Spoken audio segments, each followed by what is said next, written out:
First class வரன். ஜாதகம் பர்ஃபெக்ட்டா பொருந்திருக்கு. கார்த்திக் அனு Karthik nice combination.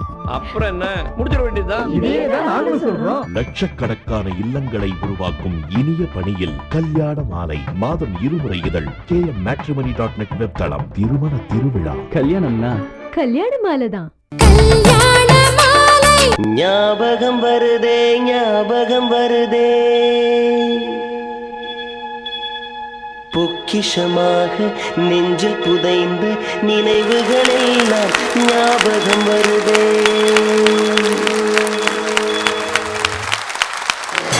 ஞாபகம் வருதே US அட்லாண்டாவில் நடைபெற்ற கல்யாண மாலை நிகழ்ச்சியில் உடைகள் பற்றி தொடர்ந்து பேசுகிறார் கல்யாண மாலையின் இயக்குனர் திருமதி மீரா நாகராஜன். விஜய் சொன்னார், மீரா மேடம் புதுசாக தலைப்பு கொடுப்பாங்க அப்படின்னு சொல்லிட்டு.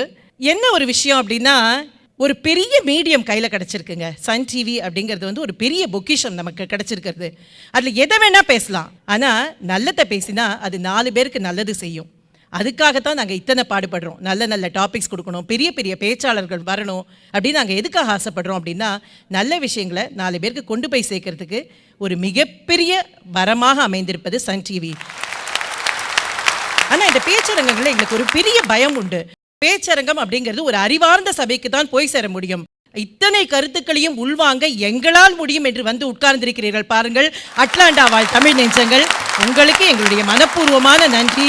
தமிழை நேசிப்பதை உங்களுக்கு கற்றுக் கொடுத்து கொண்டிருக்கும் தமிழ்ச்சங்கங்களுக்கு எங்களுடைய மனப்பூர்வமான நன்றி. அடுத்ததாக திரு கோவிந்தன், அவரது துணைவியார் டாக்டர் கல்யாணி அவர்களுக்கு. கோவிந்தன் வந்து இந்த பிள்ளையார் சொல்லி போட்டார் இங்கே ஊரில் பண்ணணும் அப்படின்னு. நாங்கள் ஆக்சுவலி நவம்பரில் தான் இங்கே வரதா இருந்தோம். கோவிந்தன் தான் எங்களை இங்கே அழைச்சிட்டு வந்தார். இல்லை மே மாதமே வாங்கன்னு அழைச்சிட்டு வந்தார். கோவிந்தன் குடும்பத்தாருக்கு என்னுடைய மனப்பூர்வமான நன்றியினை தெரிவித்துக் கொள்கின்றேன். இந்த ஞாபகம் வருதே தலைப்பை கொடுத்த உடனேயே எனக்கே ஒரு சந்தோஷம் இருந்தது. ஒரு பொய்ட்டிக்கான தலைப்பு, ஒரு கவித்துவமான தலைப்பு. ஏன்னா எங்கேருந்தோ நீங்கள் வந்திருக்கீங்க. உங்களுடைய நிலைமை அடுக்குகளில் வந்து எத்தனையோ விஷயங்கள் பொதிந்து கிடந்திருக்கும். ஆனால் அதை வெளியில் கொண்டு வரதுக்கு வீட்டில் சொல்கிறோன்னு வச்சுக்கோங்களேன். நம்ம வீட்டில் உட்காந்துட்டு எதையோ பேசிகிட்டு இருக்கோம். அந்த காலத்துலலாம் நான் பட்டுப்பாவடை கட்டிட்டு தான் ஸ்கூலுக்கு போவேன் அப்படின்னு சொன்னேன்னா என் பொண்ணு உடனே சொல்வோம், ஆரம்பிச்சிட்டியாமா இன்னைக்கு முடியாது உன் பேச்சு அப்படின்னுவோம். இது எல்லார் வீட்லேயும் நடக்கிற விஷயம். ஆனால் இன்னைக்கு இந்த ஞாபகம் வருதேல நான் இத்தனை விஷயத்தையும் பேசி இத்தனை பேரும் பார்த்து கோடிக்கணக்கான தமிழ் மக்கள் ரசித்து அதை திரும்ப திரும்ப யூடியூப்ல போட்டு பார்க்க போறாங்க. இதற்கான வாய்ப்பு கிடைச்சிருக்கு பாருங்க. இதை விட முடியுமா? ஞாபகம் வருதே அப்படின்னா எல்லாருக்கும் என்னெல்லாம் ஞாபகம் வரும்? ஏன்னா 1-2 சொல்கிறேன். இந்த லீவு விட்டால் நாங்கள் கிராமத்துக்கு போவோம், பாட்டி வீட்டுக்கு போவோம், பெரியம்மா வீட்டுக்கு போவோம், எங்கேயாவது போவோம். ரொம்ப சின்ன நாள் தான், ஒரு 5-6 நாள் போவோம். அப்படி போகும்பொழுது அந்த வரப்புகளில் நடந்த நாட்கள், காவேரியில் வந்து அந்த படித்துறையில் உட்காந்துட்டு காலை வந்து ஒரு காலை தண்ணியில் வச்சுக்கும் பொழுது மீன் வந்து அப்படியே காலுக்குள்ளே போகும். அந்த குறுன்னு அந்த கால் அதில் கிடைச்ச இடம். அதே மாதிரி மார்கழி மாதம் அந்த ரொம்ப குளிரில் வந்து அப்படியே கிளம்பி போய் 2 திருப்பாவையை போய் கோவிலில் பாடிட்டு உடனே அவங்க கொடுக்குற கொதிக்க கையில் பொங்கலை வாங்கிட்டு, அப்போல்லாம் தொனையில் கூட கொடுக்க மாட்டாங்க, கையில் தான் கொடுப்பாங்க அந்த பொங்கலை. ஆனால் அந்த பொங்கலை வாங்குறதுக்காக கோயிலுக்கு போவோம். அதுக்கு ஒரு 2 திருப்பாவை கண்டிப்பாக கற்று வச்சுருப்போம். இந்த கையிலையும் வச்சுக்க முடியாமல் அந்த கையிலையும் வச்சுக்க முடியாமல் 2 கையிலையும் மாற்றி அந்த பொங்கலை சாப்பிட்ட நாட்கள் எத்தனை இனிமையான நாட்கள். அப்புறம் ஸ்கூல்லேருந்து வரும்பொழுது மழை பெஞ்சிட்டா ரொம்ப சந்தோஷம். இதை எல்லாரும் அனுபவிச்சிருப்பீங்க. ஒன்று, நாளைக்கு ஸ்கூல் கிடையாது, அது ரொம்ப பெரிய சந்தோஷம். ரொம்ப மழை பெஞ்சால் ஸ்கூல்லேயே லீவ் விட்டுருவாங்க. கம்மியாக மழை பெஞ்சு நம்ம நினைச்சோன்னா ஜுரம் வந்துடும், லீவ் போட்டுருவோம். ஸோ எப்படியாவது ஒரு விதத்தில் வந்து நமக்கு லீவு கிடைக்கும்.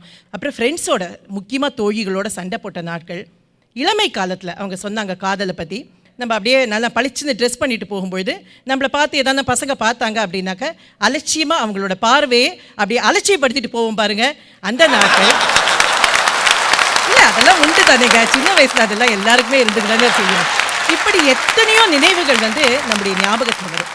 இந்த மாதிரியான ஞாபக அடுக்குகள் வந்து உங்களுக்கு இன்னும் ஜாஸ்தி இருக்கும். ஏன்னா ஊரெல்லாம் விட்டுட்டு வந்திருக்கீங்க. ஸோ இந்த மேடையில் வந்து இது ஒரு ரொம்ப பொருத்தமான விஷயமா இருக்கும் அப்படின்னு நாங்கள் யோசித்தோம். நான் எடுத்துகிட்டு இருக்கிற விஷயம் என்னன்னா ரொம்ப சிம்பிளான விஷயம், உடை. இந்த ட்ரெஸ்ஸை பற்றி ஞாபகம் வராத, அந்த தீபாவளிக்கு அதை வாங்கினோமே, அந்த கல்யாணத்துக்கு அதை போட்டுன்னு போனோமே, அது எல்லாரும் பார்த்துருப்பாங்களே, அந்த புடவையை நான் எப்படிங்க திருப்பி கட்டுறது இப்படின்னு யோசிக்காத பெண்கள் இருக்கவே முடியாது. அந்த கல்யாண பொண்ணு புடவை வாங்குறாளோ இல்லையோ, அந்த கல்யாண பொண்ணோட அம்மா புடவை வாங்குறாங்களோ இல்லையோ, அந்த ஃப்ரெண்டோட ஃப்ரெண்டுக்கு கல்யாணத்துக்கு நாம கண்டிப்பாக புடவை வாங்கிட்டோம்.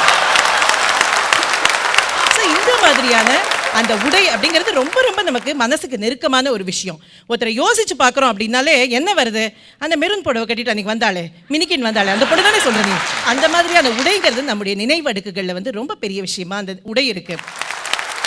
இப்போ யோசிச்சு பார்த்தோம் அப்படின்னாக்க உடை என்பது அத்தியாவசியமானது, ஆடை என்பது லக்ஸுரி. அதனால தான் பட்டை ஆடை என்கிறோம், நூலில் செய்யறத வந்து உடை அப்படின்னு சொல்கிறோம். திருமணம் நிச்சயமானவுடன் உங்கள் குடும்பத்தில் ஒருவராக இருந்து உங்கள் பொறுப்பில் மிகப்பெரிய பங்கெடுத்துக் கொண்டு அழகாகவும் அனைவரும் மெச்சும்படியாகவும் நெஞ்சை விட்டு அகலாத நினைவாகவும் திருமணத்தை நடத்தி தர அதிதியை தொடர்பு கொள்ளுங்கள்.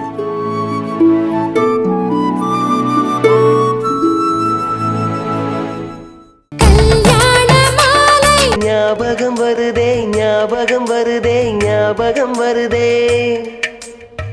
முதலாக பழகிய நீச்சல், முதலாக ஓட்டிய சைக்கிள், முதல் வகுப்பெடுத்த மல்லிகா டீச்சர்.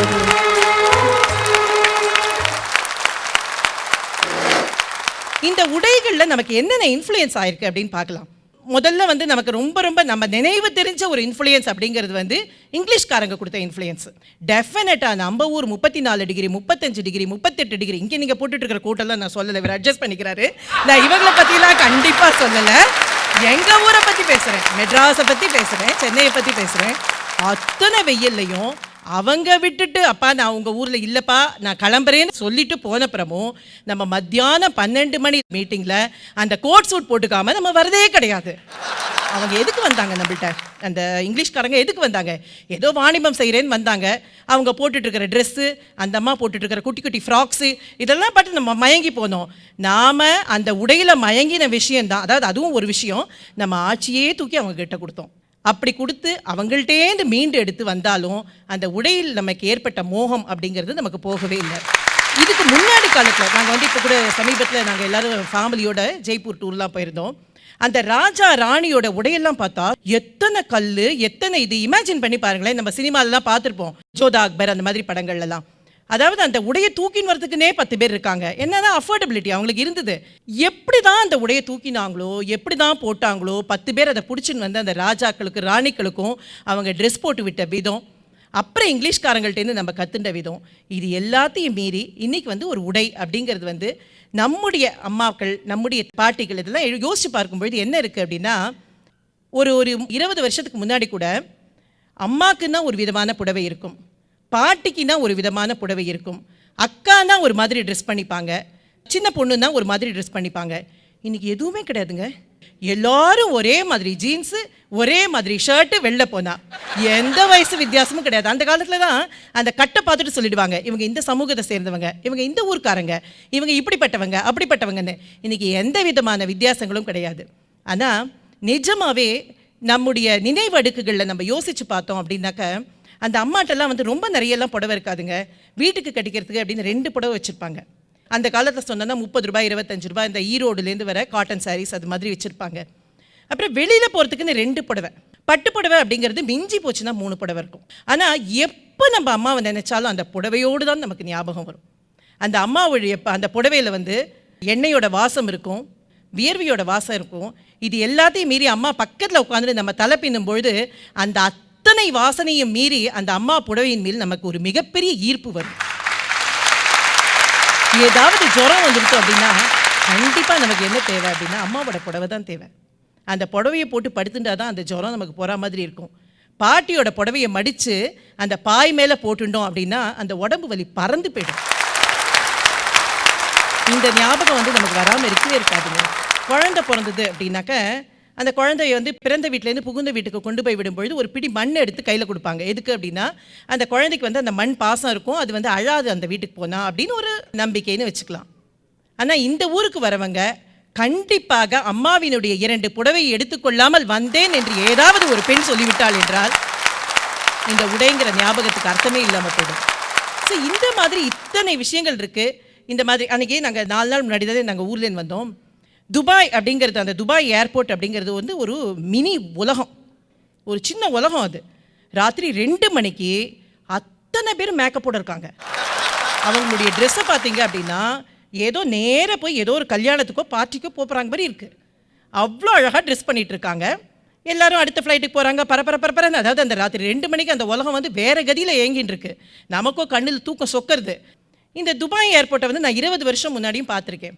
அந்த மாதிரி பார்க்கும்பொழுது இந்த நிறைய தென்னிந்திய பெண்கள் வந்து அங்கேருந்து வருவாங்க.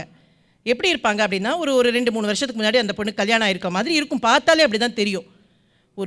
ஒரு குர்தா, சம்பந்தம் இல்லாமல் ஒரு பேண்ட்டு, அதுக்கு ஏதோ ஒரு நைந்து போன ஒரு ஷூ, தலையில் நிறைய பூ, நெத்தியில் பொட்டு, கையில் இடுப்பில் குழந்தை, இப்படி தான் வந்து இருப்பாங்க.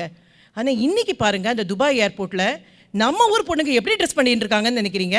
நிஜமாவே அவங்கள்ட்ட எனக்கு போய் பேசுறதுக்கு பயமாக இருக்கு. அவங்க நம்ம ஊர் பொண்ணு தானா இல்லை வேறு நாட்டை சேர்ந்த பொண்ணுங்களா அப்படிங்கிற மாதிரி பயமாக இருக்குது. சரி, இந்த பொண்ணுங்க தான் அப்படின்னா அந்த துபாயிலேருந்து யூஎஸ்க்கு வர அம்மாக்கள் இருக்காங்க பாருங்கள், அந்த அம்மாக்கள் எப்படி ட்ரெஸ் பண்ணிட்டு இருக்காங்க தெரியுமா? நல்ல ஜீன்ஸு, நல்ல டிஷர்ட். நான் சொல்கிறது வந்து ஒரு 50 வயசுக்கு மேலே இருக்கிற அம்மாக்களை பற்றி தான் சொல்கிறேன். நல்ல விஷயம் தான், நான் ஒன்றும் தப்பாக சொல்லலை. ரொம்ப அழகாக தான் இருக்குது அந்த விஷயங்கள். எங்களுக்கெல்லாம் விட்டுட்டோமே, எங்களால் வாய்ப்பு இல்லைங்கிறதுக்காக நான் ஒரு ஆதங்கத்தில் பேசிட்டு இருக்கேன்னு வச்சுக்கிங்களேன். அப்படி வந்து அவ்வளோ மாடர்னாக இருக்காங்க. ஸோ இன்றைக்கி என்ன பண்ணிடுது அப்படின்னா, இந்த உடை வந்து நம்முடைய வயதை குறைத்திருக்கிறது, அழகை கூட்டி இருக்கிறது, எத்தனையோ வேலைகளை செஞ்சிட்ருக்கு. அதனால உடைகளில் வந்து மாற்றம், அதாவது உடை அப்படிங்கிறதே வந்து மரபுகளை உடைத்து எரி அப்படிங்கிற சொல்லிலேருந்து வந்திருக்குமோ அப்படின்னு எனக்கு தோன்றது. இந்த மாதிரியான இந்த மாற்றங்கள் அப்படிங்கிறதே இந்த பழைய விஷயங்களை நான் உங்களுக்கு சொன்னேன். 2 புடவை 3 புடவை சமாச்சாரம் எல்லாம் இன்னியோட காலகட்டத்தை யோசிச்சு பார்க்கலாம். ஆஃபீஸ்க்கு ஒரு ட்ரெஸ்ஸு, ஈவினிங்ஸ்க்கு வேறு ட்ரெஸ்ஸு, பார்ட்டி வேறு, கேஷுவல் சாட்டர்டேஸில் நம்ம ஆஃபீஸ்க்கு போனோன்னா அதுக்கு வேறு, கல்யாணங்கள் வந்து நம்மளோட ஃப்ரெண்ட் சர்க்கிளாக இருந்தால் வேறு, ரிலேட்டிவ் சர்க்கிளாக இருந்தால் வேறு, டிரைவின் ரெஸ்டாரண்ட்லாம் கேள்விப்பட்டிருப்போம். டிரைவின் வார்ட்ரோப் உங்கள் ஊரில் தாங்க பார்த்தேன். வார்ட்ரோப்புக்குள்ளே நடந்தே போகலாம், அப்படியே போய் என்ன வேணுமோ அந்த மாதிரி எடுத்துக்கலாம். ட்ரெஸ்ஸோடு முடியறது கிடையாது. அதுக்கேற்ற ஆக்சசரிஸ் இல்லை, ஆண்களுக்கு பறிஞ்சு நான் பேசிகிட்டு இருக்கேன். அதனால் ஆண்கள்லாம் ரொம்ப கூர்மையாக கேட்கணும். பெண்களுக்கு வந்து அதுக்கு ஏற்ற மாதிரியான ஆக்சசரிஸ், அதுக்கு ஏற்ற மாதிரியான ஹேண்ட்பேக், அதுக்கு ஏற்ற மாதிரியான ஃபுட்வேர், அதுக்கு ஏற்ற மாதிரியான ஐஷேடோ, நெயில் மேக்கப், எத்தனை விஷயங்கள். ஆனால் அந்த 2 புடவையில், இந்த 3 புடவையில் அம்மாவினுடைய நினைவோ சந்தோஷமோ இன்னைக்கு இருக்கா அப்படின்னு கேட்டால் எனக்கு தெரியல. ஏன் தெரியல அப்படின்னா, நமக்கு வந்து என்ன ஆயிடுது அப்படின்னா, வாங்க வாங்க வாங்க வாங்க வாங்கணுங்கிற வெறி தான் இருக்கே தவிர அதில் திருப்தி அடையிறோமான்னு தெரியல.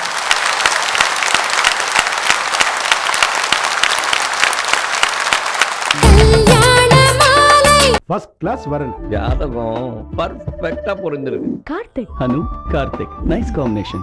அப்புறம் என்ன, முடிச்சிட வேண்டியதுதான். இதே தான் நாங்களும் சொல்றோம். லட்சக்கணக்கான இல்லங்களை உருவாக்கும் இனிய பணியில் கல்யாண மாலை மாதம் 2 முறை இதழ் KMmatrimony.net வெப்தளம். திருமண திருவிழா கல்யாணம்னா கல்யாண மாலை தான்.